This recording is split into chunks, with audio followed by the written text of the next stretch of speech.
From Kansas State University, this is Agriculture Today. Eric Atkinson with you. Coming up today, K-State's Sandy Johnson will talk about managing calving distribution for greater efficiency in cow herd production. She recently compared two methods for calculating that calving pace, finding out that one may be a more representative method than the other. Then K-State's Keith Harmoney talks with Britton Rucker about the latest recommendations for controlling locust trees and yucca plants in Kansas pastures. He spoke on this topic at a recent K-State Kansas Livestock Association Ranch Management Field Day. And later, K-State's Charlie Lee discusses euthanasia as an important tool in wildlife damage control. All that and more right here on Agriculture Today. Did you know every Kansas farmer feeds 128 plus people? Kansas farmers are hard workers, dependable, authentic, and sensitive. Not only do farmers put food on your table, but they put clothes on your back and fuel in your car. For more information about Kansas farmers, visit K-State Research and Extension online or stop by your local Extension office.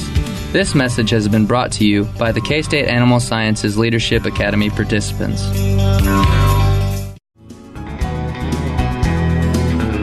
You're listening to Agriculture Today, and oftentimes when we share information with you cow-calf producers, we play up the idea of the value of benchmarking your management, which can go any number of directions. One of those directions is what we concentrate on here, for it was the theme of an article recently put together by our guest, Sandy Johnson, beef cattle specialist, K-State Research and Extension, based in Colby, northwest Kansas. Sandy, you have always been a staunch advocate for the idea of benchmarking what's going on with the cow-calf herd. And just very generically here, why is that important? Well, really, if we want to make any progress in our herd, we need to know where we're at.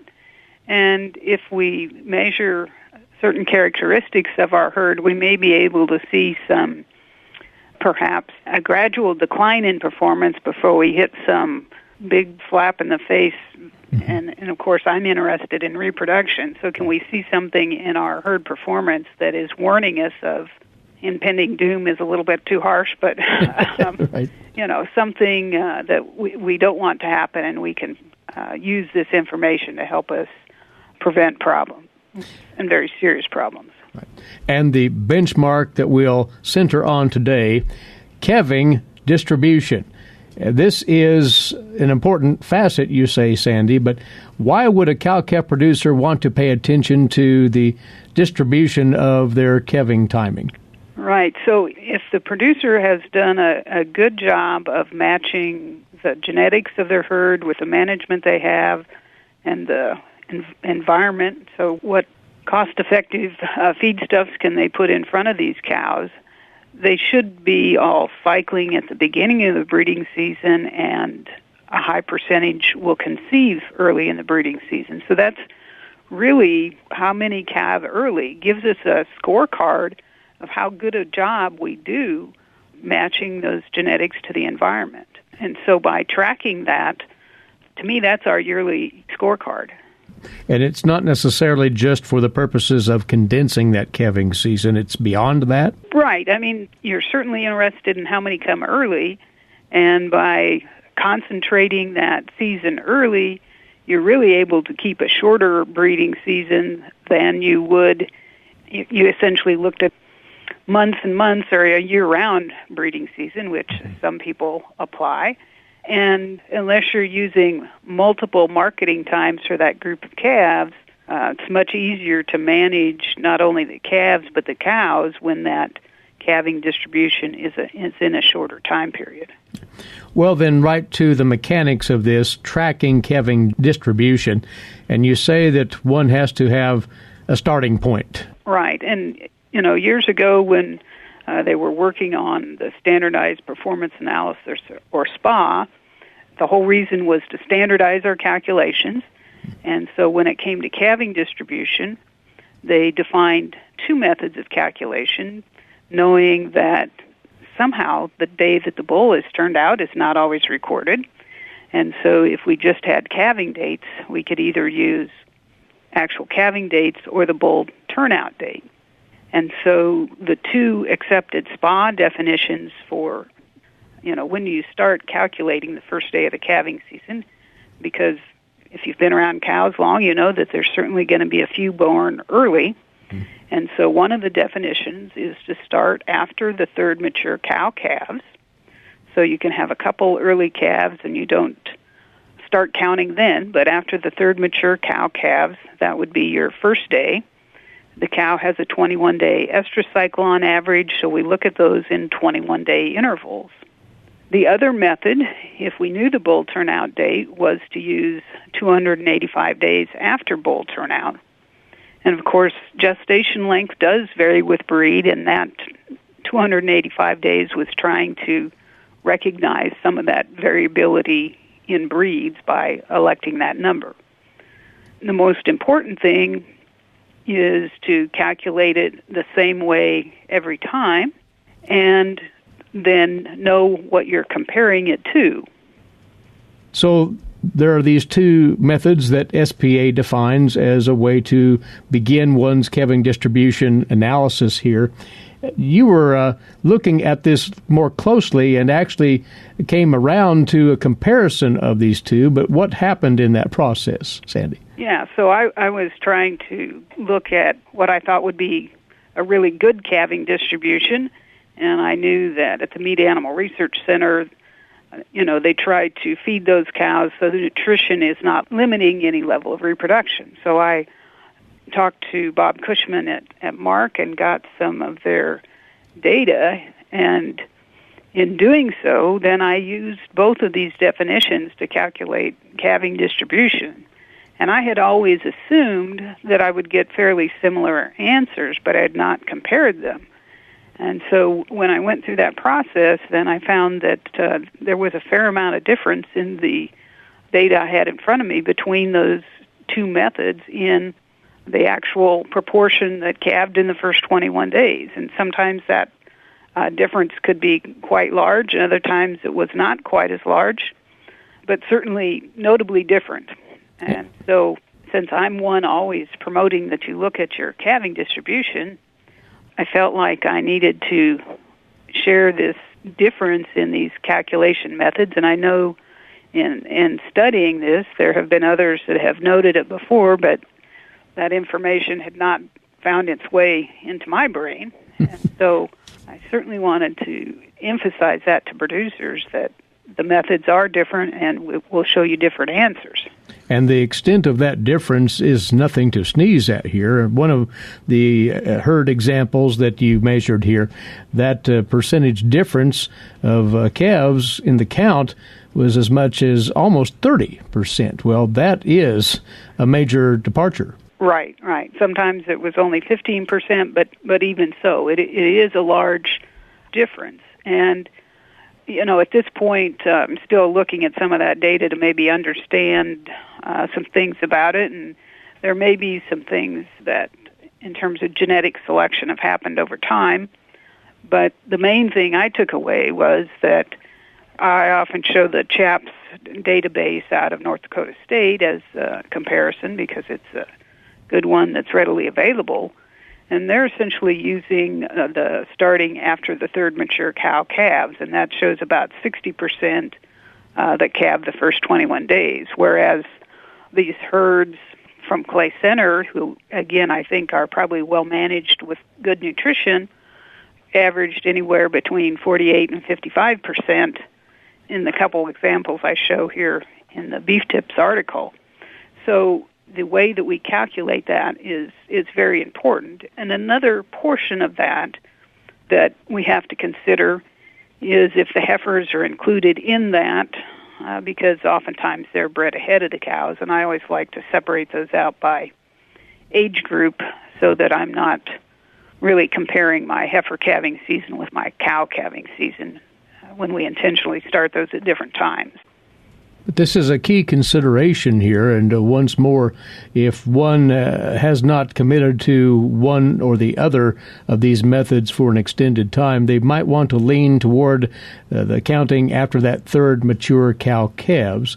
But you point out in the article, by the same token, Sandy, if one has been comparing to their own herd from year to year with either of those methods, then they would want to stick with those. There won't be any consequences otherwise. Right. Unless you want to go back and recalculate, that's always possible. But just understand that they are different. And I think probably many of the cow-calf software companies, I know I've talked to at least one that uses essentially after the third mature cow-calves because it doesn't require that additional data point of when the bulls are turned out. And so, know if you're comparing apples to apples or not in these methodologies because it will look much different. But back to the original point, and that is if one is not yet looking at that distribution and really scrutinizing it in whichever method, they really should start because that will make a huge difference in their overall management efficiency, will it not? Right. Use that as a scorecard of your nutrition and reproduction interaction and how good a job you're doing with that, and particularly think about these young cows looking at 2- and 3-year-olds. What does that calving distribution look like? And if the 2-year-olds are calving late and not getting rebred as 3s, well, this is a message for us. By the way, Sandy again has captured what she's come up with here on adjusting assumptions on calving distribution benchmarks in an article in the brand new Beef Tips newsletter out of K-State. You can access that at ksubeef.org, ksubeef.org. Sandy, it's an interesting perspective, and once again, thanks for sharing a few thoughts on this with us. You bet. Glad to be here. Sandy Johnson is a beef reproduction specialist for K-State. She's based in northwest Kansas and looking at the methods of determining that calving distribution and how they do, in fact, differ on this Agriculture Today. We'll be back with more on the K-State Radio Network. Agricultural producers, landowners, and creditors, you have a partner in your legal and financial needs. Kansas Agricultural Mediation Services offers reliable, trusted information and guidance. Whether you need advice for ag credit concerns or are transitioning your operation to the next owner, Kansas Agricultural Mediation Services can assist you in making sound decisions for your business. To learn more, call 800-321-3276 or visit us online. From Kansas State University, this is Agriculture Today. I'm Britton Rucker. Recently, Russell County hosted the KLA K-State Field Day event and had an array of topics, with one of them being suggestions on controlling locust trees and yucca plants. And with me now is one of the presenters of this presentation, range scientist at the K-State Agricultural Research Center based out of Hayes, Keith Harmoney. Welcome, Keith. Howdy there. Thanks for having me on. Now, the honey locust trees are native to eastern Kansas as well as the east central portion of the U.S. That's true. They are native to Kansas, but they're native to the eastern portion of Kansas and basically the eastern U.S. up to about the Appalachian region.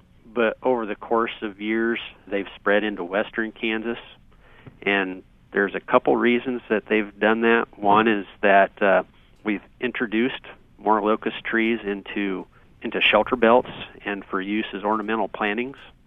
And some of those locust trees that have been used for that have been what's been called thornless locust trees, but not all seed produced from those thornless locusts will produce a tree that is thornless.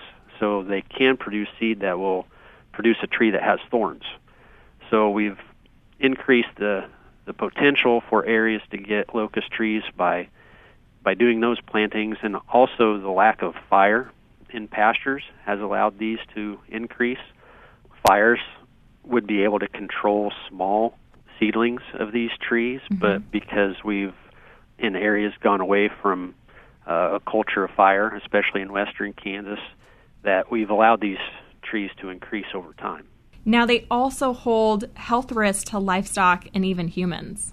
Yeah, honey locust trees have large thorns, spiny, sharp thorns on them, and animals can get punctured and can get infections from them. People can get punctured and get infections, and anybody that's driven through an area infested with honey locusts with some sort of vehicle, they often find out pretty quickly that there's also a risk to tires.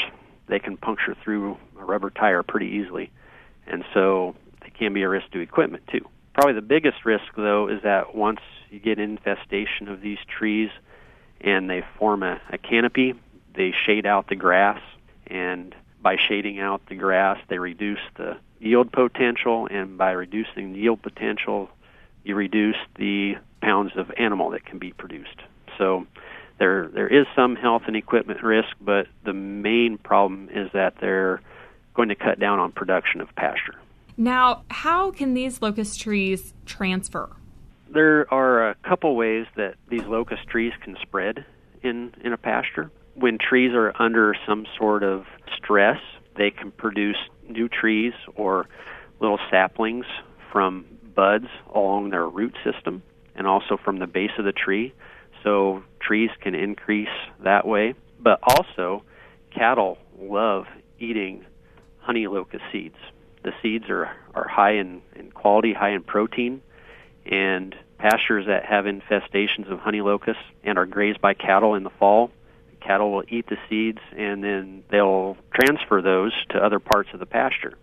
And those dung pats then are a perfect place for new seedlings to start the next spring. They're an environment that's rich in nutrient, and once they're moist, they retain water very well.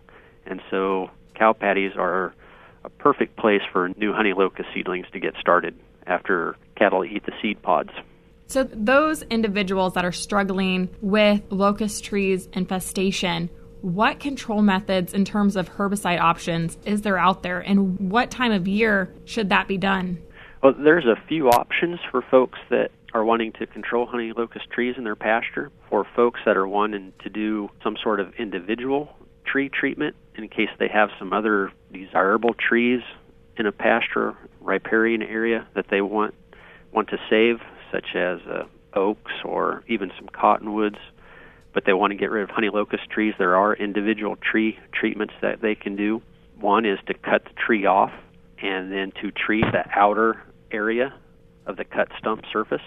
And another option is to do a basal bark treatment, and that is where the lower 15 inches of the tree is treated with a herbicide in an oil carrier, and the tree is allowed to stand. Another option would be to frill and girdle, which is to cut about a 1-inch groove into the trunk all the way around the tree and treat inside of that girdle with a herbicide.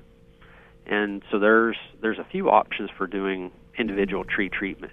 And we'd perform a study out here at Hayes a few years ago where we looked at doing a couple different methods of treatment and also doing a couple different herbicide treatments.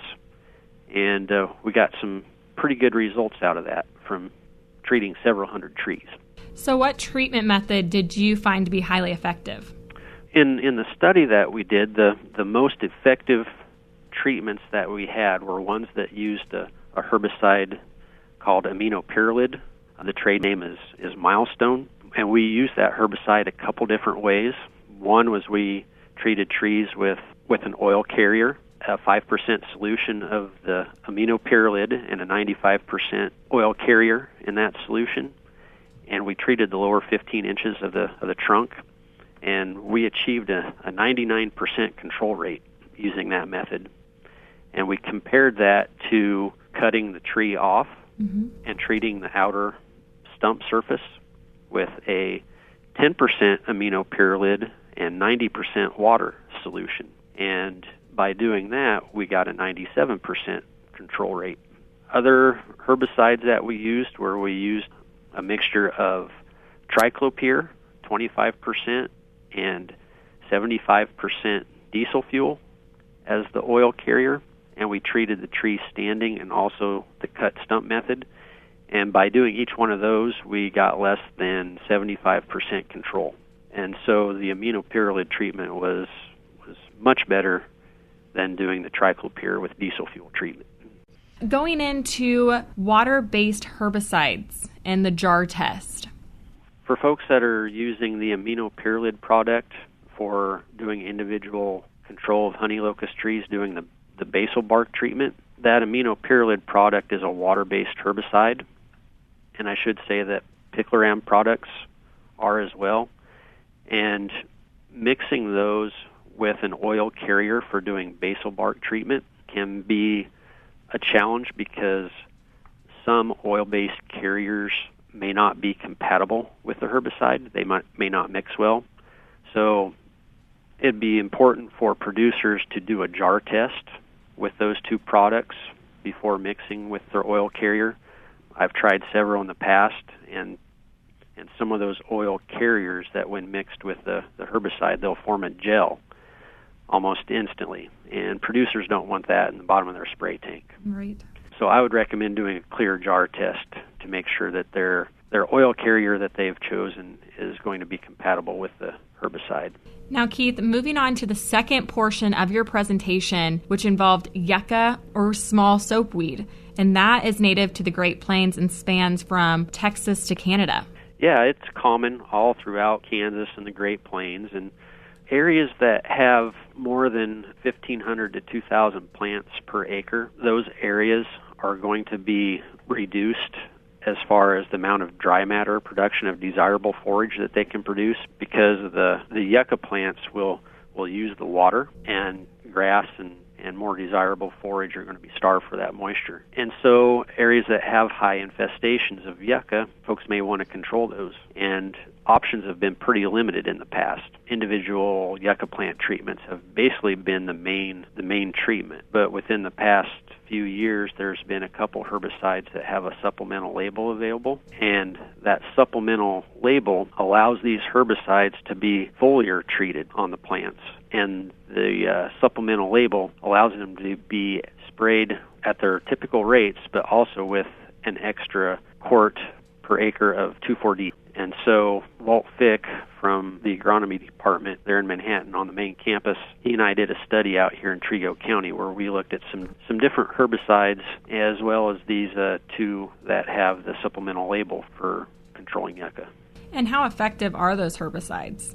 Well, the herbicides with the supplemental label, we were able to achieve about a 65% control rate with a single foliar application of these herbicides with 2,4-D ester, which when you compare that to individual plant treatment is pretty good for trying to control yucca, because there is a lot of time and labor that would be used up in doing individual treatments of yucca plants, especially when you're talking populations 1,500 to 2,000 plants per acre. Doing a single foliar treatment and getting 65% control, that will save a lot of time and labor.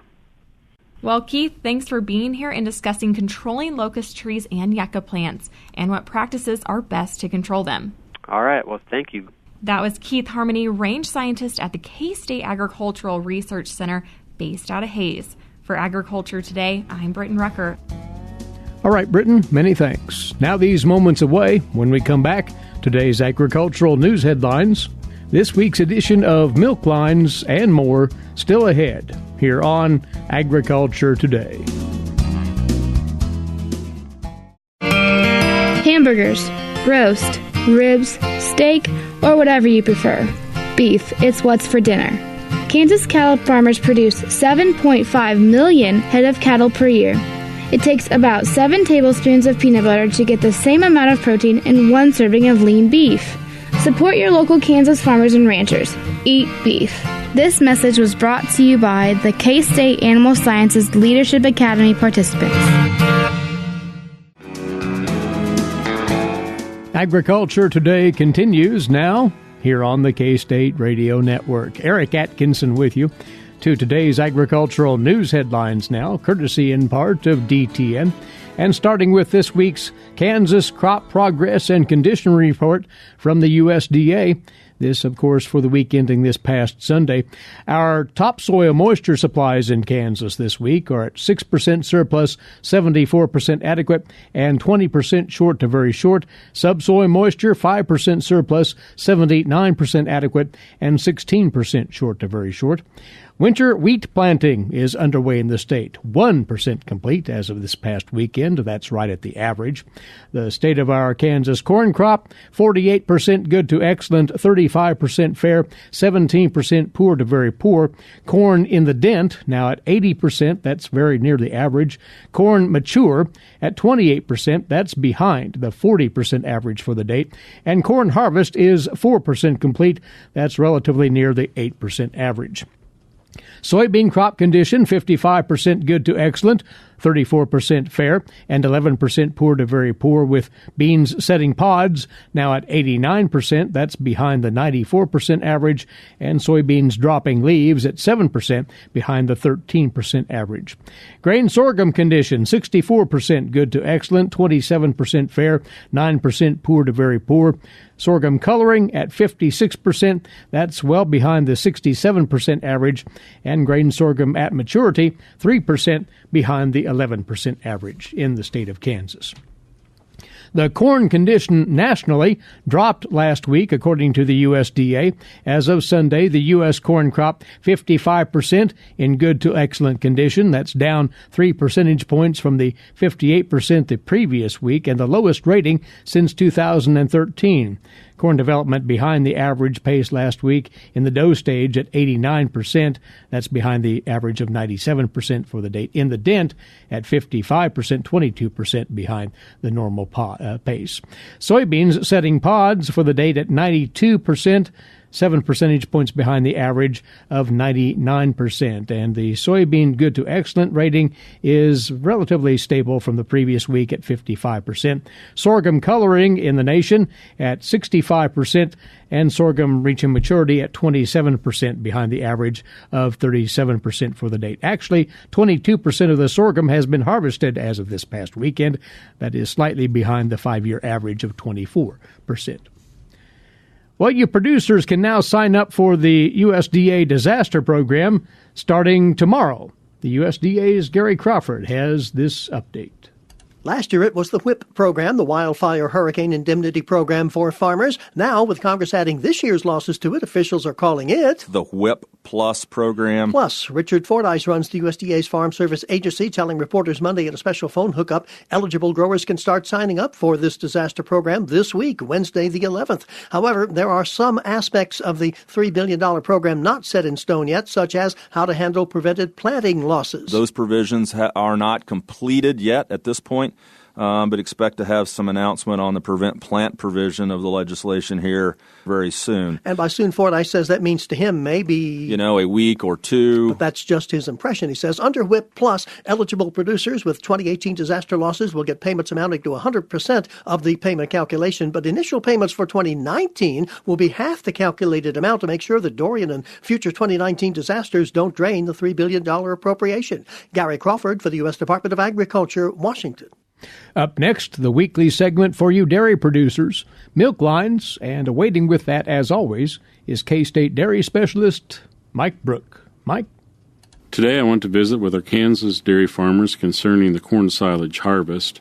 Many farmers across the state have already begun the corn silage harvest for 2019, and it's probably a little different situation than what we're normally used to here in Kansas. Most areas we've had ample to too much rain, so the plants are actually still alive. Many times we're harvesting because we have drought situations and the plants have actually already started to die or may actually be dead before we get to harvest. So it does change the situation quite a bit. As you think about whole plant moisture and the fact that you have plants that are healthy and still alive, the whole plant moisture will run higher than what you're probably used to seeing when we're working through corn silage harvest. The other issue is that the moisture of that plant material tends to drop very slowly. Again, we've got ample rain and plants that are still alive. So what does that mean to your harvest strategy as you try to gauge when is the correct time to harvest? Well, moisture is still very, very important, and we want to make sure that we have no more than about 68% moisture in that crop as we're harvesting. 32 dry matter should be our target for the wettest material that we would harvest for silage. Now, on the other end of the scale, how dry can we let it get? Well, 38% dry matter would probably be kind of a cutoff for us if we want high-quality silage for our dairy cows. Now, how does that relate to milk line? Well, in the situation we're in this year, where we have, again, ample moisture, now we're into cooler temperatures, so the crop is maturing much slower than what we might expect if it was, say, a harvest at the 1st of August. Milk line, we generally look at somewhere between 2/3 and 3/4. However, this year I think we'll probably get a little closer to black layer as we wait for that whole plant moisture to fall into the range where we would like to harvest. So what does that mean for you as you try to manage your harvest situation on your dairy farm? Make sure that you actually take some whole plant moisture. That may mean that you go out and just chop a few stalks and run them through a leaf shredder to figure out where you're at on whole plant moisture, or you take your chopper out and chop a round or two and test where you're at. I think in a lot of cases corn silage will probably be wetter than what you expect, so therefore you may have to wait a few days to a week to 10 days longer than what you might expect. Now, how is this all going to affect the corn silage quality that you actually harvest? Well, I expect from numbers that I've already seen from some early harvest, we'll actually see higher starch levels than what we maybe are used to seeing. That's a good thing. However, some of the digestibilities I've seen on fiber have actually been lower than what we would normally expect. Again, even though we've had ample moisture, we've had too much moisture, and that is a stress on the plant, which will tend to decrease the digestibility of the fiber. So all in all, I think we should have a great harvest this year. We just need to be careful and manage the dry matter content of the material as we're harvesting. This is Mike Brook with K-State Research and Extension, encouraging our dairy farmers to carefully consider whole plant moisture when harvesting corn silage. Good input, Mike. Many thanks. Our weekly visit with K-State's Charlie Lee is coming your way shortly here on Agriculture Today. While many people know hunger is an issue in developing countries, it is also a problem in our own backyards. In 2010, 1 in 7 Kansans struggled to put adequate food on the table. 2 K-State Research and Extension programs are tackling this problem. The Family Nutrition Program and Expanded Food and Nutrition Education Program reach thousands of Kansans in more than 70 counties. They learn how to eat healthy with a low budget. For more information about these programs, visit ksre.ksu.edu. Agriculture Today is back now, and once more we're joined by wildlife specialist Charlie Lee of K-State Research and Extension on another wildlife management topic. Charlie, a closer look today at a tool of wildlife damage control that is certainly valuable for the purpose, not always the most comfortable thing to talk about, but it's one of the options that needs to be considered, and that is euthanasia. Well, animal issues are no longer invisible. We've got a lot more media attention focused on the control of wildlife. All of those people that are professionals dealing with nuisance animals should learn to deal with animals as humanely as possible. That means we got to do everything that we can to reduce and eliminate pain and stress and suffering, not just during the capture and handling of the animals, but also during the dispatch. We've talked many times about we solve nuisance wildlife control problems by following the acronym HER. H would be habitat modification. That would be removing the things that an animal finds attractive in each area, like changing the habitat, removing the food sources. E would stand for exclusion. Can you put some sort of a physical barrier up between the animal and the items you want to protect? Or R is the removal, and the removal can be dead or alive. We've also talked in the past about translocation of wildlife and the problems that can cause, and it's generally not a recommended solution.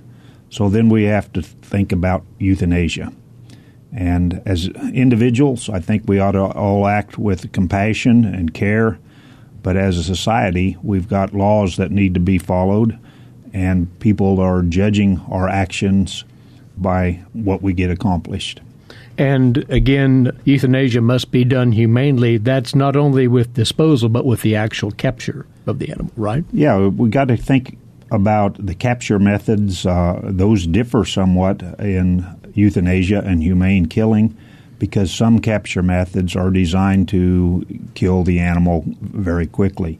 Something that you could think about there would be the snap traps for small rodents like mice and rats, or the body gripping traps that would be used to control animals like muskrats or beaver.